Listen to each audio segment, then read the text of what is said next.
Hello everyone and welcome back to another video from Apps Academy. In this video, I'm going to show you how to change the email address on your Gimkit account. So let's get started right away.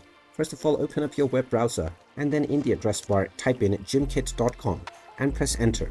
You will now be taken into the official Gimkit website. If you haven't logged into your account already, click on the login button and proceed forward with your Google account or your email address and password. Once you are logged in and taken into the homepage, if you wish to change your email address, simply click on the Me icon at the top right corner and then click on Settings.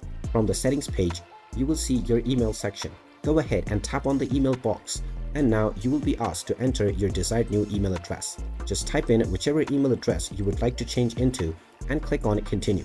You will now be asked to enter the code that was sent to this new email address. So just log into this email and within your inbox, you will find your verification code. Just enter this code within the given box and click on the Submit button. And once you click on Submit, you will receive another email within your old email address. After checking in within your old email and entering the verification code once again, your email address will now successfully be changed on your Gimkit account, and you will now be able to use this new email to log in the future.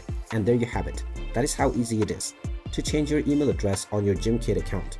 If you find this video helpful, make sure you hit that like button and subscribe to our channel if you haven't done so already. Also ring that notification bell to never miss another update from us. Thank you for watching and I will see you again in the next video.